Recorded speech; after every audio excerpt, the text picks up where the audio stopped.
buddy? Hi, how are you? Good, how are you? I'm good. It's so good to see your kids are here. Yeah, my children are here. It's exciting. It is It's exciting. always exciting when we see the kids. Yeah. I mean, I'm always a little nervous that you guys are going to tell them what I'm really like, so I've been trying to keep them away from you backstage, obviously. If you hadn't made us sign that NDA years ago, believe me, we would. Yeah. Speaking of NDA, I'm a little annoyed. This may be the wrong venue to air this grievance, but we paid you to strip for Kim's birthday. Yeah, what happened? And you came out and took a knee. That's not what the contract stated. So, what do we have to do? Norton, I didn't say stop. Let's go. We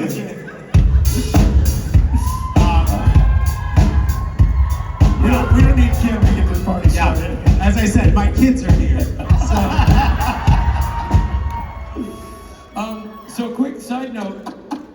There was a I'm gonna give it away snafu. just because the gift that's gonna be made that I'm gonna accidentally be in. Yeah. With your guilt. Rob and Misha do what? Apparently there was a snafu in the submission question department for Misha. So we're gonna do it the old-fashioned way. If you have a question for Misha, just line up at the microphones. By which you mean nobody had a question for me? No one had a question, Yeah. so now we're forcing people to read written questions that we've handed them.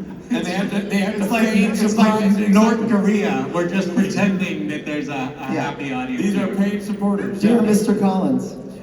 Anyway, everybody, enjoy your time with non-birthday boy, Misha Collins. Hi. That's hilarious. Ruth. You didn't see that. Ruth has her Topo Chico. I said hi, and she said hi, as if there was a microphone in her hand. There's something wrong with your mic, it's not working.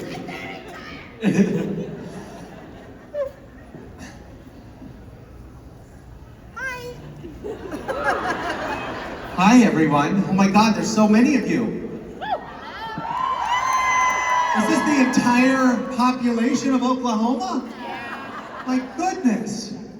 It's so great to see you all. The first time I was in Oklahoma was a couple of years ago. I was working on this show called Road Food, and we were doing an episode on smash burgers. Yeah. And I'm sure you all know what a smash burger is, but I'm gonna tell you what it is anyway, for no reason. It's a burger that's been smashed. So we went around to all these different places sampling these smash burgers.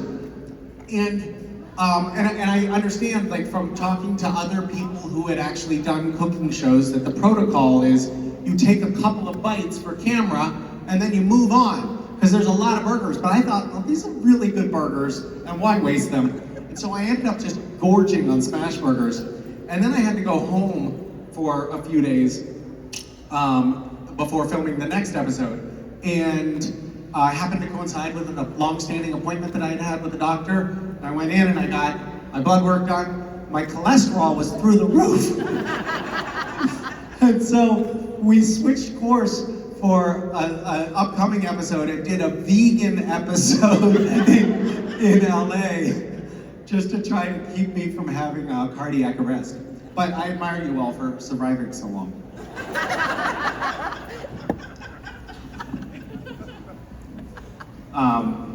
My kids are here. They're getting old. They're 14 and 12. And my son, I don't know why I'm confessing this. What's wrong with me? It's like I feel guilty and I'm just like divulging something. He beat me arm wrestling recently. Yeah. So I've been putting poison in his food to weaken him. They're both, I would say, as they're getting older, they're developing, and I guess this is just sort of the natural order of things with me being, their authority figure. They're developing a real fear of me as a father. So whatever I say, they do it immediately. Why are you laughing?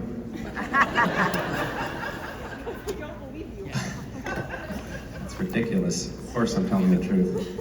I'll give you an example. We were having dinner, and I decided I made up a taco dinner. It was like a taco spread, and I put it out on the picnic table outside, and it was I put a lot of effort into cooking, and I make it look nice. And we had like little dishes for all the little things, and they had their tacos, and they were making their tacos, and they were spilling it a little bit. Like they were very hungry, admittedly, but it was spilling on the table. And I thought that was A, a little bit disrespectful, and B, I didn't want to have to clean up the mess. And I said, guys, can you not spill all over the place? Like, bring your plate close to the dishes and not spill all over the place? And they started laughing and spilling more. And I was like, guys, I'm serious. That's disrespectful. Yeah, I just cooked this meal, I made a nice presentation, and now you're throwing it all over the table. I'm not kidding, I'm serious. And Mason looked like this. She looked kind of like a little wounded. And I immediately felt a little bit bad for being so stern, but you kind of have to lay down the law sometimes. And she had her spoon, and she put some refried beans on her spoon, and then went like this and flicked it right into my face.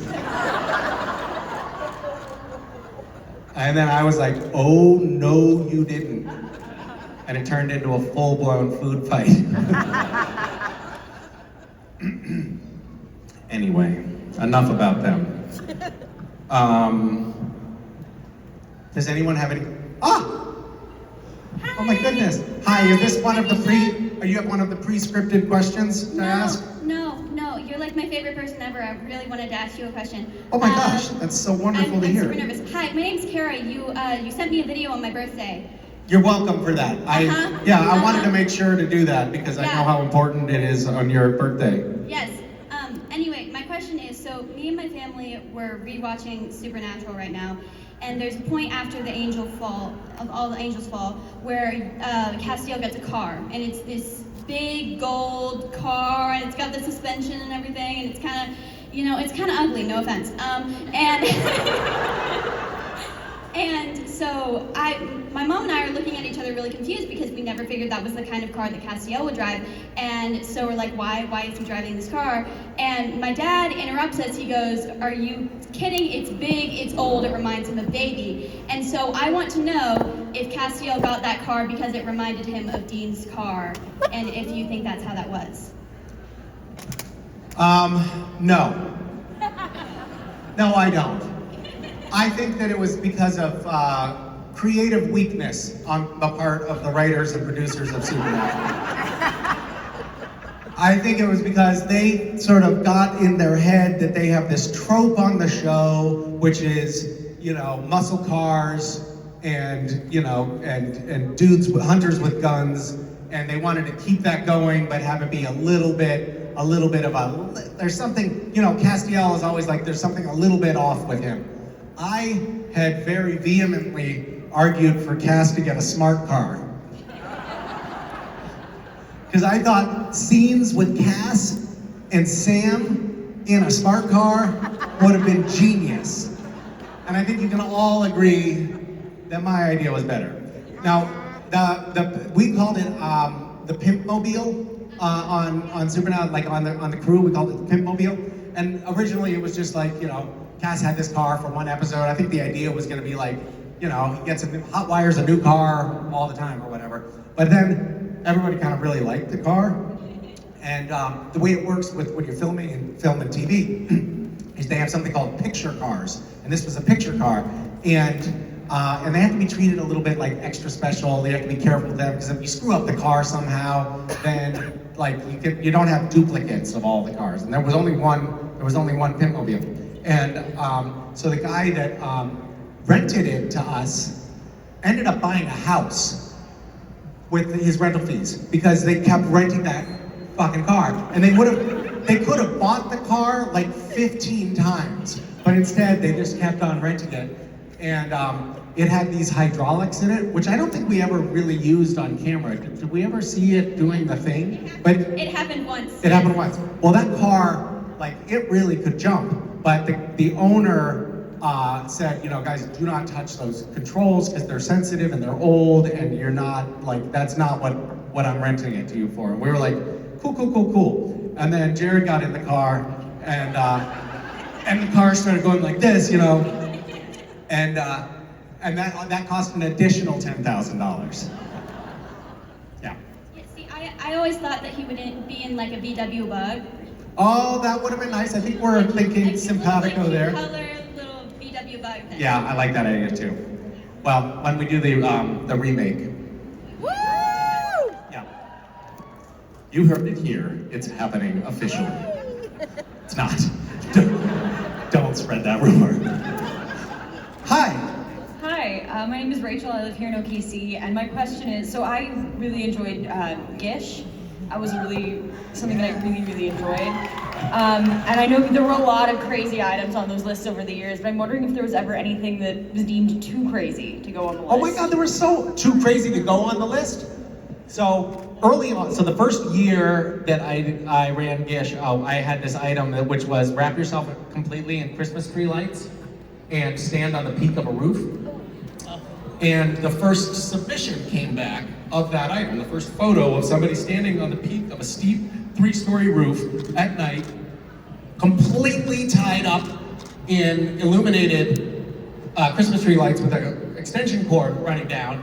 I saw the photo and I was like, how is it possible that someone got onto the peak of the roof like that and didn't die? And so I immediately sent out an email saying, cancel, cancel, cancel, don't do that item. If you do that item, you're gonna get penalized. And then we started running a filter of like, is this, you know, we ran through several things like, we had to do a pass on the list. Like, are any of these items illegal? Because unfortunately, sometimes people got arrested doing the things that we did. Are any of these items too dangerous? Are any of these items deeply offensive? And we each year we added a new filter because we ended up making one of those mistakes along the way. Yeah, I was actually just the other day telling my kids about this. One of them that I think was still a pretty good item was, I guess I like Christmas trees because this was a Christmas tree theme as well. It was a fully decorated Christmas tree floating in the air, suspended just by helium balloons. And there were these amazing videos of these Christmas trees just lifting off the ground with these big bouquets of helium balloons above them. And it was quite a beautiful vision that ultimately resulted in several airports being closed. Because of Christmas trees in the airspace. We made the news, so that's a good thing. Those of you who don't know, it was like a scavenger hunt that I ran for many years that I'm kind of contemplating restarting.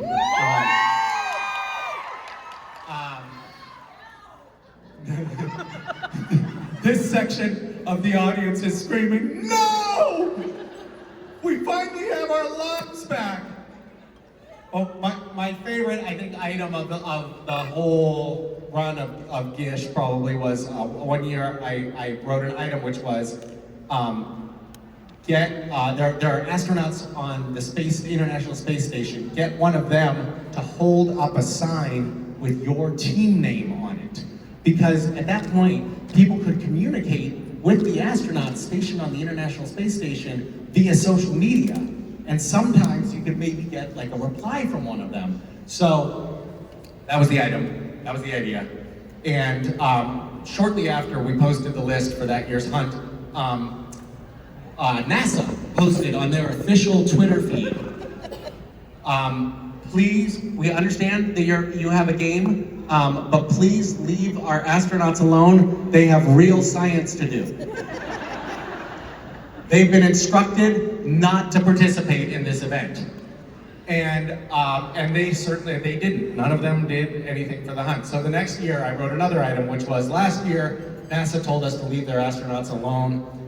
I know that they've been kicking themselves for that rash decision all year.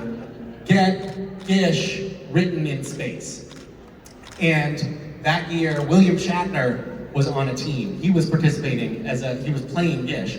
And he called NASA and was like, hey, I'm doing this thing. Can you get Gish written in space for me?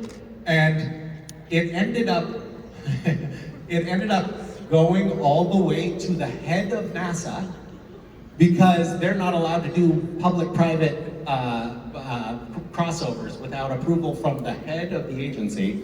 And NASA then ended up posting officially on the official NASA Twitter feed, we have officially named a mountain on Mars, and they had a photo of it with like laser pointers printing out the name Gish. So a mountain on Mars is now named Gish officially, which is pretty cool. Thank you so much. Thank you. Hi. I know, but come on. Like, how much explanation do you need? You know what? You're all on a timeout. Hi. Hi.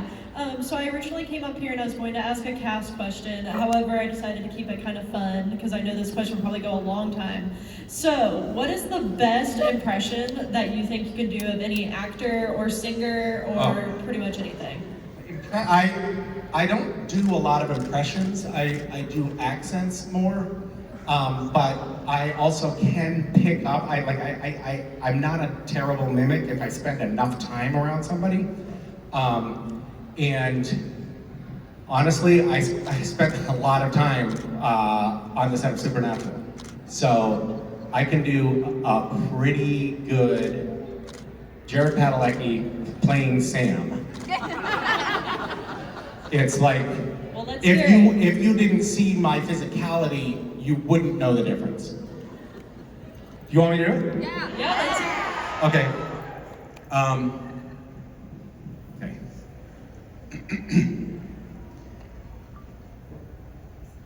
The Sam is here, guys, and I want to get into the Impala now. Dina, the Sam is here, and he wants to get into the Impala. It's kind of uncanny, isn't it? I couldn't tell the difference. Yep. See. Yeah. Thank you for the prompt.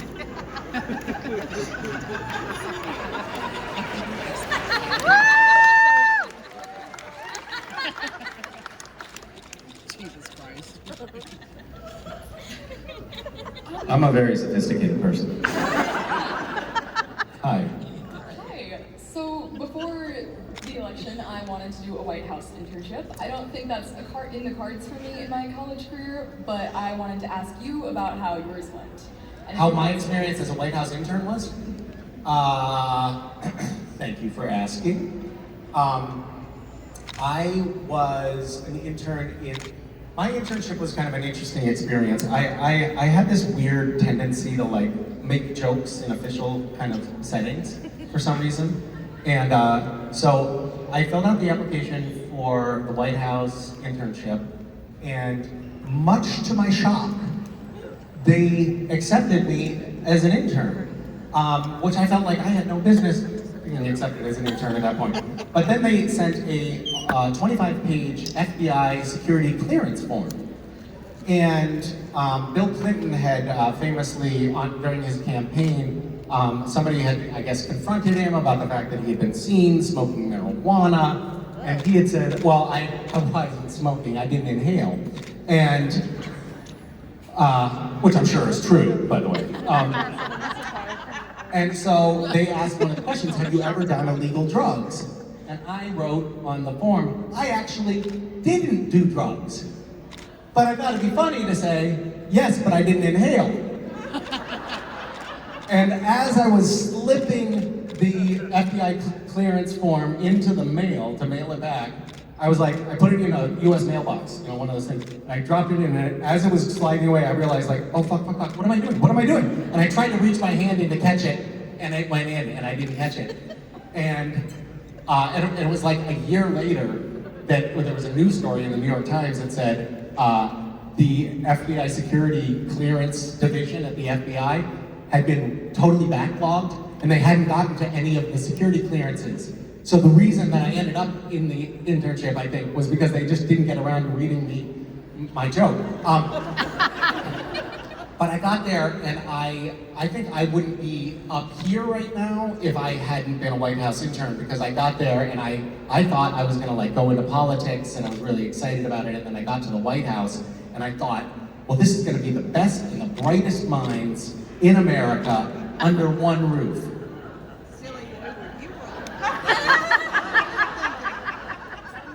I don't know how more wrong I could have been. So basically, I got there and it turned out that basically everybody that was working in the White House was somebody who had volunteered a lot of time on the campaign, or their parents had donated a lot of money to the campaign, but these weren't like the great minds. And everybody was just like doing whatever they could to please the president. Yeah, she was. Some interns more than others.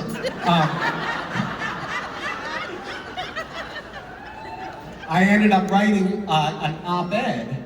So Monica Lewinsky came in as an intern.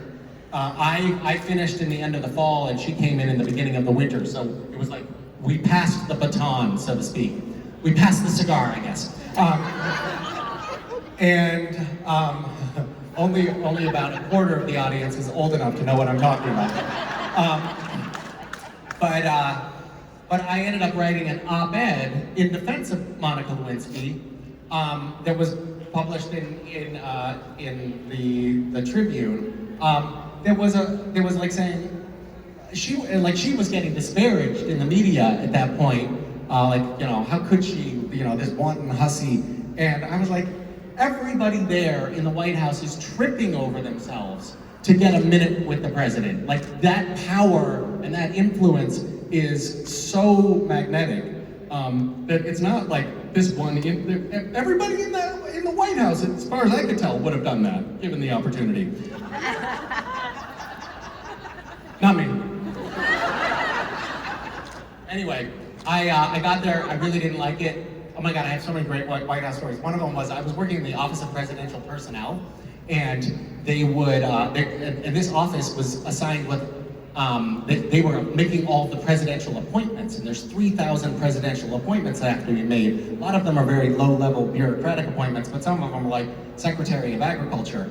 And we'd get all these applications in, and I would be the one to open the mail. And I opened things like, there was one from a porn star, and it was like all of these soft focus like nudes, 8x10 nudes of her, and she wanted to be ambassador to Sweden. And she was like, and I was like, this is honestly probably one of the more effective applications I've seen. Like, I have to say, I think the president will really take a shine to you. But it was just it was a lot of boring stuff that I didn't like, and I wasn't impressed with the people there. And I ended up getting called into the office because I was supposed to be there 5 days a week, and then I kept coming in and being like, so it turns out I'm taking like an EMT class now, and I'm not going to be able to make it 5 days a week. It's going to be 2 days a week. And then I came up with an excuse to, I kept cutting it back, and they said, that's not what this internship is about. It's a full-time internship. And I was like, sorry. But that experience led me to think, oh, maybe I don't want to go into politics. Maybe I'll go do something. I'll go somewhere that has unbridled integrity. Hollywood. So, thank you. Thank you. Hi. Hi, I'm Sam. Hi, And Sam. I just absolutely love you. Oh my goodness. Blushing. Same. Actually, you are blushing, that's true. I was wondering if there is anything that you didn't get to do in the show that you wish you could have. Anything or anyone? Both. Absolutely both. And my kids are in the audience, guys. Come on. Take your minds out of the gutter. Yes, so many things. I wish we had done body swap episodes. That would have been fun. I would have liked to have had a musical episode. That would have been fun. I would have liked Cass to have been human for longer. We just barely scraped the surface, I thought, like when he was eating a tube of toothpaste. It was like, I want to do more of this. This is the kind of real theater I always aspired to. Yeah. Who would you body swap for? Who would I body swap with? Probably Rowena. But you're Sam Sorry, this is gonna take me down a path that is not appropriate for this audience, and so shame on you. Thank you. Hi. Hi, my name is Winter. I love you, Misha. Hi, Winter. I named my cat Castiel. He loves your character. Castiel or Catstiel? Now you're having name regret, aren't you? His name's Cass. But so my question is, when y'all had to play as yourselves, what was going through your mind? Just like reading the To script. say, well, when you're acting, you have to try to think the thoughts of the character, and I know the character of Misha well enough to know how to think those thoughts. So as I was playing the Misha character, I was just thinking, you're a genius, they're all stupid. You know, it's my internal monologue that I always have. Yeah, obviously. No, it was a funny thing because we're all in that episode. It's called The French Mistake. It's the only episode that I know the name of, so I like to trot it out whenever I can. But we were all playing like a satirized version of ourselves. Like there were little seeds of our real characters in those characters. Like, Jared, and some of it we didn't even really realize until later. We're like, oh, I guess that really is that does kind of ring true. Like Jared, Jared, the Jared character has like this giant portrait of himself. I don't know if you remember that, but this like monstrous portrait of himself. Oh my God. Anyway, I just, something just clicked for me about what we did in The Boys. That's a little bit, I could get in so much trouble. Never mind. There's a little bit of a callback to this episode in what Jared Jensen and I do in the one episode of The Boys that we're all together in. But anyway, there's this giant portrait of Jared on the wall because he's like, so full of himself and it's funny, Jared, it's like he does have like a little bit sometimes. It can be a little bit like, whatever. And sure enough, at the end of the episode, we're like, they're taking down the sets, and usually, like most of the sets, they actually get thrown in the dumpster or recycled or whatever. And he's like, all right, guys, hey, what are you guys gonna do with that painting? Yeah, I mean, why not, And he also had like alpacas in that episode, and of course now Jared actually does have like exotic animals on a farm. It's all like anyway. So my character, I told the writers, is like, make me the quintessential Hollywood douchebag. And they like wrote some stuff in there, and they didn't like push it quite far enough. So I added some things like when they're doing my hair and makeup as Misha, I just like push them away without even acknowledging their existence and things like that, which isn't actually not too far from how I treat people. And no, but the worst part about it was, so I did all of these things, but I kind of made myself like the quintessential Hollywood douchebag. Hola, Misha amigos, tweeting away. And my manager happened to watch that episode. And he called me and he was like, Misha, it's so great to get you to see you getting to play yourself. And I was like, oh no, I need to do some real soul searching here. This is not good news. Anyway, thanks for bringing up that trauma experience. Bye. Hi. Hi, my name is Elissa from Tulsa. Hi, Elissa from Tulsa. I would like to know, as an actor, you worked on a lot of different projects. When you get a script for the first time and read through it, what are the things that distinguish what you consider to be a really strong script to one that you feel like maybe you need to talk to somebody and work on things with? Well, I look for things that I think are gonna be like, make it a standout.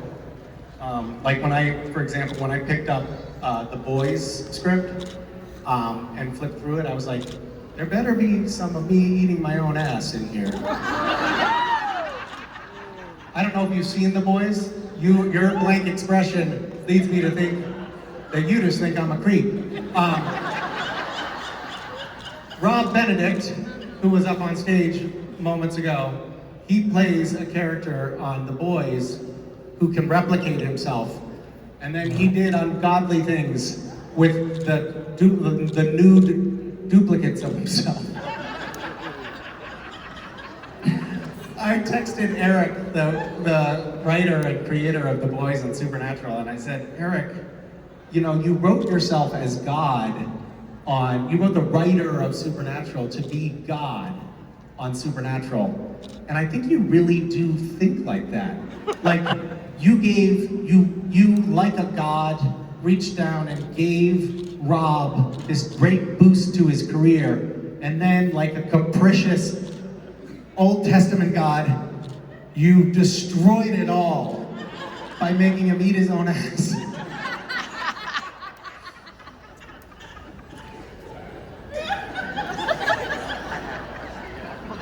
I mean, in truth, I did pick up that script, and I was like, God, please no, please no, please no. Mercifully, there is none of that, thankfully, yeah. You know, it's just like any kind of writing. You look at whether the story holds together, and then you also look at like whether this is a character that seems like it would be interesting to portray, or a story that you want to be telling. Sometimes it's like, I just don't want to be telling that story. I don't think that adding that to the body of cultural material out there is going to make the world a better place, so I don't want to be involved in it. I make those decisions sometimes. I also look at scripts and I think, oh, that'll be too hard. I'm too lazy. I'm not going to do that. There are a lot of factors that go into it. Yeah. Thank you. Thank you. Hi, Hi. My name is also Misha. I'm up here for my friend Ash. What? Is your name really Misha? It's a nickname that was given to me way back when I was in elementary school. Really? Went to school with way too many Michelles. So I see. I had a friend who came overseas, from overseas, and she gave me the nickname because she couldn't say Michelle. And so Misha has stuck with me since I was So 8. Misha is your name because of basically a speech impediment. Yeah. Right? Yeah, that's wonderful. It's actually, I love the name. It's a wonderful name. But I'm up here for my friend Ashton. She's super shy. We're here for her birthday weekend. Should we just call her ass? She wants to thank you for coming. She wanted to make mention how your character Castiel meant a lot to her through the show. It helped her through a lot of difficult times. And her question to you is, there were so many scenes with meaningful and impactful moments. She wanted to know which scene that you filmed was the most impactful and important to you. Ashton, as I like to call you. I thank you for that question, and thank you for delivering that question so nicely, Misha. The scene that is most meaningful to me, or was most meaningful to me, was the last scene that I shot, which was the last scene that Castiel appears in on Supernatural, where he makes his declaration of love to Dean. That was on a Friday night at the end of a long week of filming, and it was the last scene of the week, and it was 3 days before the pandemic shut everything down, and it was my last moment playing the character Castiel. It was also my goodbye to Jensen and the rest of the cast and crew, and it was just full of emotion for a million different reasons. That night was ended up being a crazy night because we had a convention in Las Vegas that weekend, and we filmed until late at night. Like, we didn't finish until 1 o'clock in the morning, and because of the way the schedules had worked out on that, the only way we could get to the convention in time, because we were filming so late and we needed to be there early on Saturday morning, was that they had to charter a plane for us. There was like 7 of us cast members. So we raced to the airport.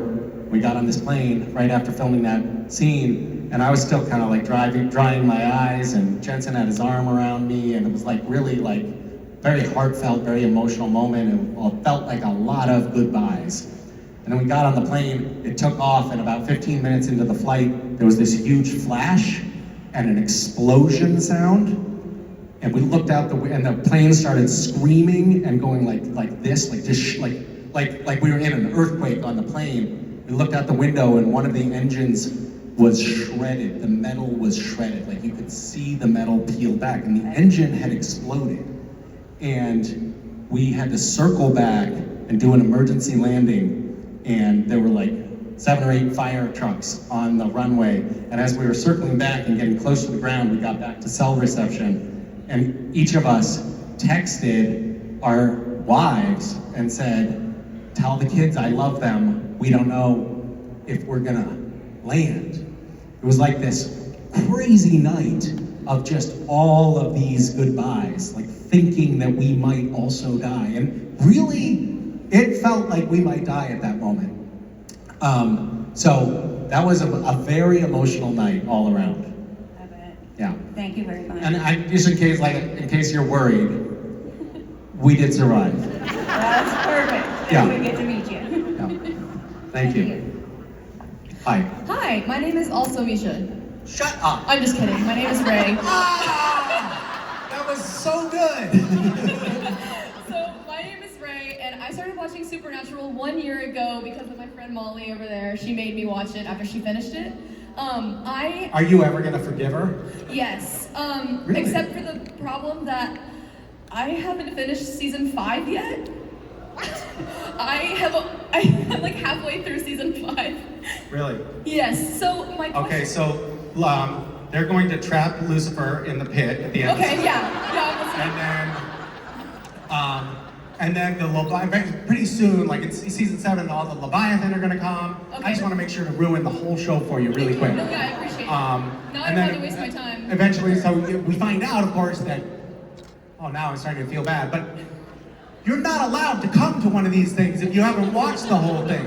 And usually, by the way, what ends up happening at these conventions is you meet somebody, you're like, I started watching a month ago, like bloodshot eyes, shaking a little bit.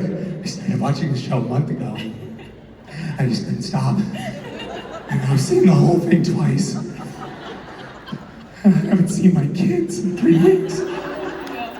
I've lost 40 pounds. But you're like, yeah, I started watching it a year ago, and I watched a couple of episodes, and it's not for me, but I'm here anyway. No, I mean, I love it. It's great. It's just that, I was in college, I was a vocal you were performance the major, life. so I had a lot of stuff going on. I was in an opera, I was doing a whole bunch of stuff. God, so, all right. I could have made time for it. I should have, Yeah. probably, but, If it makes you feel better, I haven't watched all of Supernatural either. okay, that's cool. But basically, I just wanted to ask, what your favorite season is, so that I have something to, I don't know, look forward to, and be like, oh, this was his favorite season, so I should like it, probably. Well, I would say, probably not 1, 2, or 3. Those are my favorites so far, but okay. That's all I've seen, really, so I look for him to speak.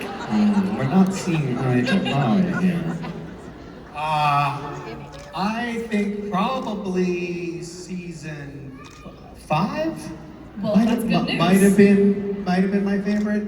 But I liked some of those. The early seasons I felt like they had a higher concentration of good episodes. We had some great episodes in later years, but we also there were some lazy stretches where it was like, I think we saw that episode before. But we had a high concentration of really good, weird. My favorite episodes are mostly the weird one-offs. Everybody hates Hitler, or Baby, or The French Mistake. Baby was genius.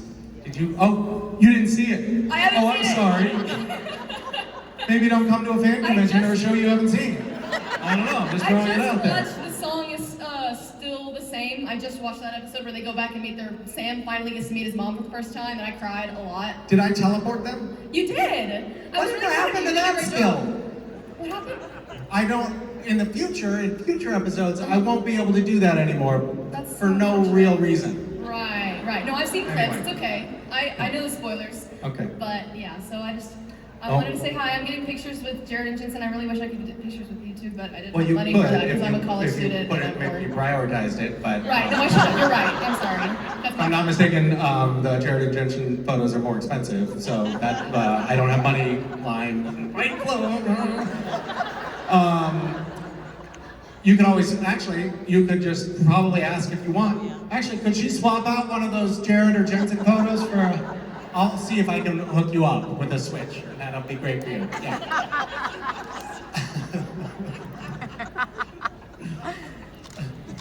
Hi.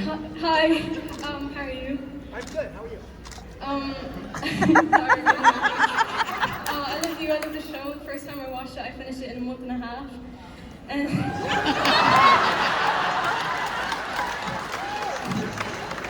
You finished it in a month and a half. yeah. So it's like 300 hours of television, right? So you did it in 6 weeks. You've done it in 2? There's not that, were you playing it on fast forward? Is that physically possible? Yes. It takes 10 days. I don't sleep. It takes 10, you don't sleep? If you put it on and let it play, it takes 10 days. Apparently, if you just play it straight through, it's only 10 days. I see. But don't you die after 7? Isn't that what we've determined with science? Okay, you can live for 11 days without sleep? Oh my God.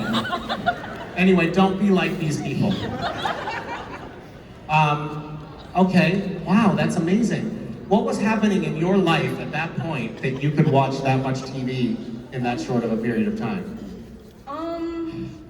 I just every second of every day that I had the chance, I was just watching it. I didn't really sleep much. Oh my God, wow, okay. Yeah. I'm very sorry. Do you know if it caused any kind of permanent damage? Yes. Permanently. Oh, you're the mother? And the verdict is yes, it did cause damage? Yeah, I'm so sorry for your loss. Carry on. I was just, for my question, I was just wondering how many takes it usually took to finish a scene with Jensen and Jared? This maybe goes back to that earlier question about like picking up the script and what you're looking for. When I was on Supernatural, I would pick up the script and be like, oh, please don't have a scene with all 3 of us in it. Please don't have it. Because every time there was a scene with all 3 of us in it, they would mess with me so much that it would take twice as long to shoot. And I at some point gave up on trying not to laugh in scenes. And so we would just ruin take after take after take with me laughing because they were doing something inappropriate to me. You know, broom handle in the crotch or something like that. Which makes it very challenging to, you know, recite your lines without giggling. Jim Beaver, by the way, the man is a machine. You can do anything to him. And he's just like, delivers, idiots. Jared would do this thing, like he'd come into a scene and he'd have a jacket on. Sam would have a jacket on, right? And he'd tuck the sleeves of his jacket into his pockets of his jacket, and then have one hand, like thumb in the pocket, one sleeve tucked into the pocket, and then he'd work his arm out of the sleeve and down the inside of his jacket, and he'd unzip his pants, and he'd stick a finger out like this out of his fly, and he'd do that, and he'd always do it it would be like it would slowly grow out, and Jim would be delivering a monologue, and he'd see this thing going like this, and never a smirk from that man. He's emotionally dead inside. The answer is many, many, many, many takes. Hi. Hello, I'm Michelle. Hi, Michelle. You know what a good nickname for that is. My question was, what was your favorite line, and if you could change something about it, what would you change? Hey, ass butt. Yes!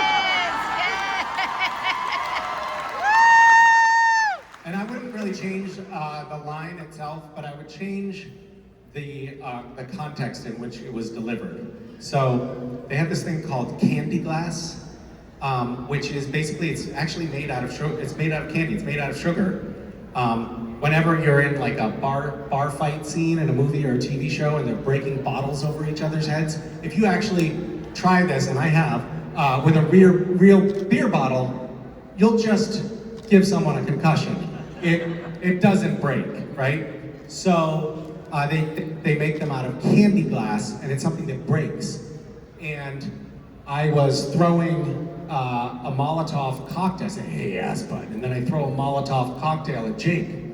And they made it out of candy glass, but they had to calibrate it just right. They can make different thicknesses of the candy glass.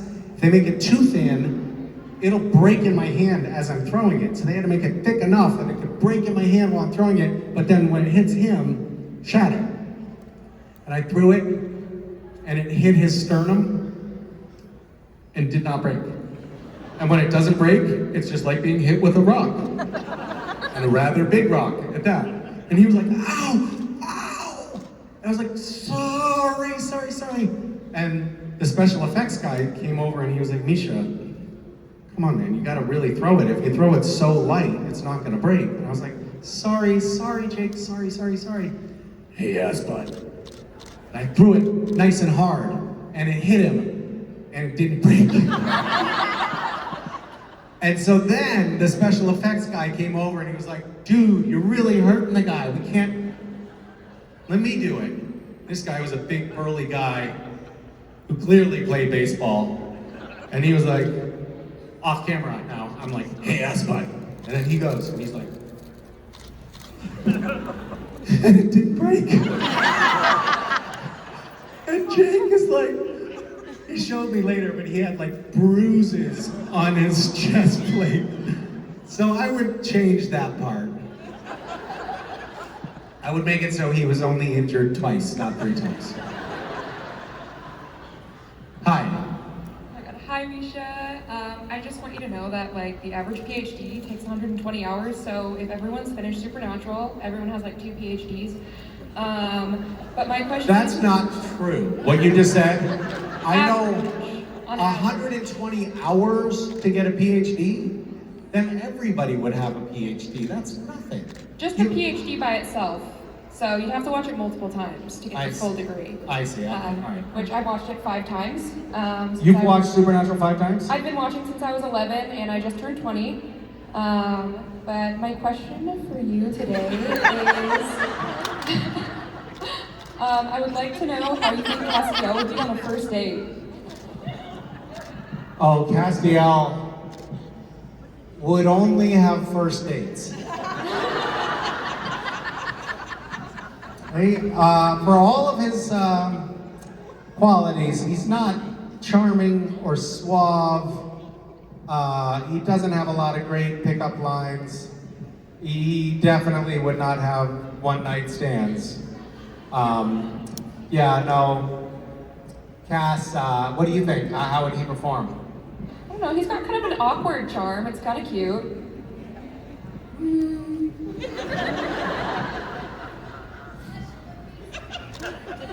Right, I guess he did bone up on the pizza man, so maybe he's got... That was bad.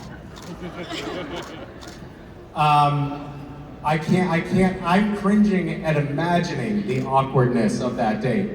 I mean, he doesn't understand social norms. He doesn't really, I think that there's, probably a percolating fear at any point that if he were to actually have any kind of sexual encounter with someone, it would kill them. He doesn't eat, so if you were at dinner or something, it would be kind of creepy because he'd just be glowering at you. No, that's okay. I like to watch you eat.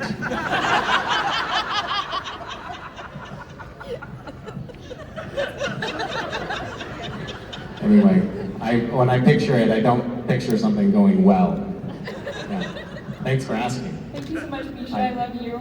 Thanks for your sweetness. Hi. My name's Katie. I recently had our family friend pass away from an aneurysm, and he was supposed to be here, so I'm going to ask his question.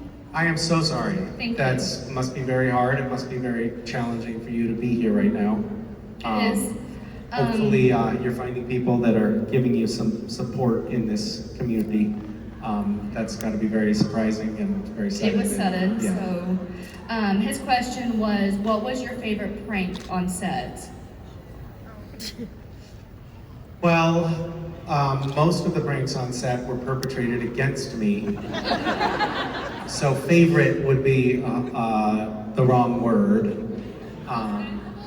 Most memorable? Most memorable? Most memorable. I mean, probably most memorable was also sort of ultimately the biggest betrayal. The deepest wound. I was directing, and it's a lot of pressure, and there's a lot of work, and you have to have your eyes on a lot of balls at once, and not like that.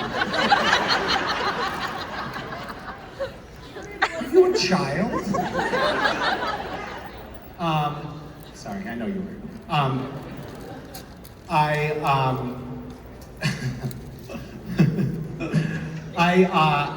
I was directing, and we were shooting a scene in the bunker. And the way we set it up, typically in the bunker, is they have what's called Video Village, and that's where the monitors are that show what the cameras are seeing. And the director has a pair of headphones so they hear what the microphones are picking up. But Video Village is set up just off the set. So Jared and Jensen were doing a scene in the bunker, and I was just off the set watching the cameras on the monitor, and we did a take, and Jared forgot his line. And I was like, oh, okay, all right, it's all right. Keep rolling, everybody. Just let's go back to one and go again. You got this, Jared. Jared never forgets his lines. So it was like a weird thing that he was flubbing his line. But we went again, and right at the end of the take, Jared messed up his line again in the same place. And he's like, oh shit, I'm sorry. And I was like, Jared, are you okay? And he's like, yeah, sorry, Mish. He's just yelling from over the divider there. Just give me a second. I'm like, all right, okay, all right, everybody, cut. And I'm like, yeah, cut. Jared, hold on, I'm gonna come talk to you. And so I walk around the backside of the stage, and I open the door onto the set. And as I do, Jared whales me in the face with whipped cream pie. And he was so excited that he really put his hips into it. I mean, he was just like, poof, poof.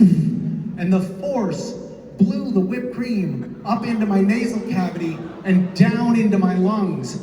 And I don't know if anybody's been pied in the face with whipped cream before, but it also like gets in your eyes and it kind of blinds you for like 20 minutes. Like everything is just blurry and weird. And it was all over my clothes, like head to toe, and it was totally alarming. And of course, the whole crew had been in on it, and why he was messing up his lines was he was trying to stall because the craft service guy was bringing him the whipped cream pie, and they were getting the camera set to pivot really quickly so that they could film me getting pied. So the whole crew was in on this act of sabotage.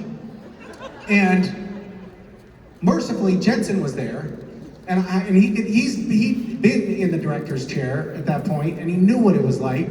And I was like, this sucks. This is the last thing I need, and we have to get like this shot done to go to lunch. And now I'm like covered in whipped cream, and he's like, Misha, hold on a second. And he ran out to his trailer and he got a t-shirt for me. I put on his t-shirt and I was like, thank you. And they gave me a towel and wiped up. We got the shot because of course Jared knew his line. But I was like, oh my God, this is like, I'm working with a child. And then we all cut, and the first AD said, okay, everybody, that's lunch, half hour. And we walked off the stage, and we're just walking in the parking lot toward the catering tent, all as a group, and I hear Jensen behind me, and he says, hey, Mish, And I say, yeah? And he pies me in the face.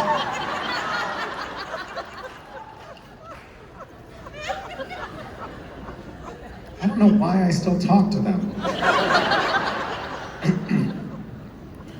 Thank you. Thank you. Hi. Hi, Misha. My name's Ashley. My Hi, question Ashley. is, how did you portray Cassifer, and what was your favorite part about that?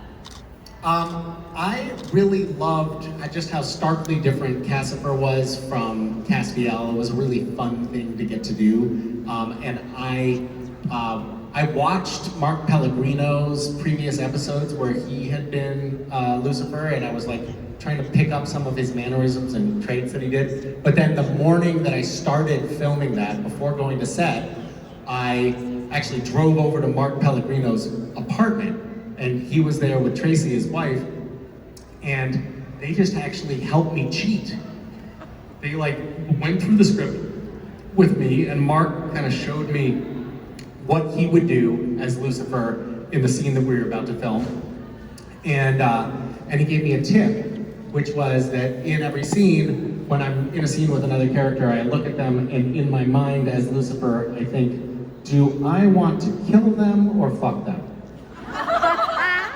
And so that was like the background dialogue for Cassifer. Thank you. Thank you. That was a fun talk. Hi.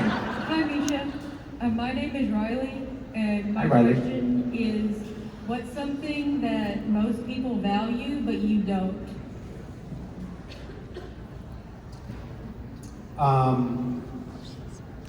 Personal space. I think there are. It's an interesting question. I don't think I'm super motivated by money. I think a lot of people really care about just making money for making money's sake. The thing I like about making money is like the things that it enables me to do or create. But I've never really been like driven per se by money. I think that that's probably one thing. I don't have like a lot of like fancy things. I have an Apple Watch, but that's my only piece of jewelry. I have, kind of clunky cars. I used to have a slightly fancy car. I used to have a Tesla, but it was remotely detonated by Elon Musk because he didn't like my political views. Or you can't drive. This is my own private conspiracy theory, but I'm sticking to it. Yeah, so maybe that's my answer. I guess I'm sure there are other things that I'm not thinking of. What do you value or not value that other people do? Mine would be for if I'm doing something and I'm asking for someone's opinion, I don't want someone to lie to me and be like, oh, that's great. I want someone to tell me, oh, that's trash, or oh, you need to fix this, or oh, that's really good if it is. Do you want some feedback on that statement? Sure. It was great. I want to That's good. That's great to have that kind of like solid grounding in yourself, that you don't need false accolades. God, I would hate it if anyone criticized me in any way. Heaven forbid. My kids would never do that. Right, guys? Where are they? By which I mean, at what point during this panel did they leave the audience? Thank you. Thank you. Bye. Hi. Hi, my name is Ari. Hi, Ari. And I'm a camp counselor, so icebreakers are kind of my forte. So I thought I'd ask you my favorite one. Okay.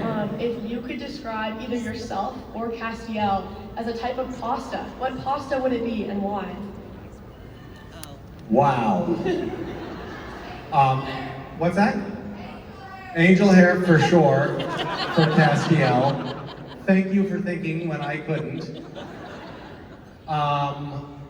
And I really have never put myself into the mindset of a pasta, my son likes to make homemade pasta, and the nice thing about homemade pasta is that like you can taste the freshness in it, and there's all these good noodles that come out. But then there's the edge part where it's like all frayed, and that's the stuff that you either like ball up and turn into another, like run it through the machine again, or you throw those noodles in the pot and boil them, and they're just like all these like fucked up noodles. That's what I would be.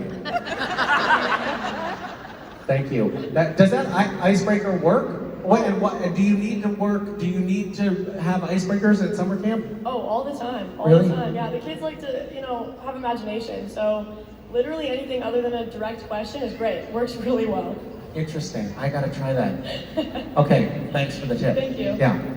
Hi. Hi, how you doing? I'm pretty good. How are you? I'm good. I'm Shannon. Hi, Shannon. Sorry, I'm really nervous. Out of every line that Cass has ever had, what is your most favorite line? And if it's okay, can you do it as Cass? Well, I kind of already answered this question, didn't I? What's another one that you really absolutely love? Do it again. Do it again, but do it better. Actually do it like Cass this time. I don't know. I had a lot of great, my character had a lot of great kind of like catchphrases over the years. Yep. Didn't he say, oh no, that wasn't him. I learned it Hello, from the Dean. pizza man. I said, hello, Dean, an awful lot. I quite liked, I'll just wait here then. Yeah. I quite liked, My The liquor store people again, skills somebody. are rusty. that one was pretty good. Yeah, thanks for that walk down memory lane. Yeah. Thank Yeah. you so much. That made my day. Oh, good. I'm glad. Wow. Whew. How are you? I'm good. How are you? Have you explained to them what happened to you on your travels here already? No, I haven't. I never got to tell that story. Really? Yeah. Do you want to share it? It's such a. No, you don't. Well, I missed my plane. I missed my plane. I didn't realize there was a shuttle to the plane, and so I missed the plane. But also, I was waiting for my partner Ruth Connell, who got through TSA before me and chose not to wait for me and kept going to the plane. And I didn't know she'd already gotten through, so I was waiting for her because I thought she'd gotten either abducted or detained. She was born overseas. You thought maybe she'd been abducted and detained and was like sent back to Scotland. I honestly thought detained or abducted. That was on my mind. That's the only thing it could have been. Someone, and honestly, being abducted was a real winner in my head. Like someone stole Ruth Connell. So ghosting you wasn't on the list. Ghosting me was of not on the list. Like they So, came like Rob is like, she's like, I got through. Rob is furiously messaging her, and she's sitting on the plane like, where the heck is Rob? And she's chatting up her seatmate. chatting on her seatmate. It's like, Yeah, I'm not Rob. and then the plane's getting ready to go, and Ruth's like, where's Rob? And Rob's like, where's Ruth? I can't get on the plane without her. She's been abducted. Yeah. And so then Ruth, She finally checks the phone. She's like, oh, it's Rob. And so we finally talked. She was like, got off the plane for some reason, and then they shut the plane door and we both missed the plane. Did you have any luggage that traveled without you? No. but then you got on a flight. And then I was already at the desk, so they were like, we'll get you on the next flight, which leaves in like 9 hours. But I was on the next flight, but that was the last seat. That was the last seat. And you're like, I'm sorry, Ruth, I got it. Exactly, yeah, so Ruth had to fly through Phoenix, where she met you. Yeah, we bumped into each other in Phoenix. Yeah. She'd been traveling for like 18 hours when I found her. All because she was sweet. She was trying to wait for me in her own way, but screwed herself. I can tell when you tell the story, Rob, too, because you say, for some reason she got off the plane, which means that you would not have gotten off that plane. You're like, oh, there's Ruth in the airport as I taxi away from the jetway. Adios, Ruth. Hi, I'm waving at you from the window. No, I was waiting. We got 2 seats. No, it was just more like, well, one of us made it, so, don't get off to be with me. But anyway, so we spent the day at the airport. Well, that must have been fun. It was fun. We went over to the international lounge, or not lounge, we didn't get into the lounges, but we got to the international terminal and Nice. ate a P.F. Chang's and had a grand old time. But it was a couple hours of like, what were you thinking? Yeah, the feud. Yeah. Luckily, you had 12 hours to kill. So Exactly. You could go through the 5 stages of relationships. Yes, exactly. You had time to fight and then make up. Exactly. Well, nevertheless, here we are. And ladies and gentlemen, this is Misha Collins. Bye, thank you.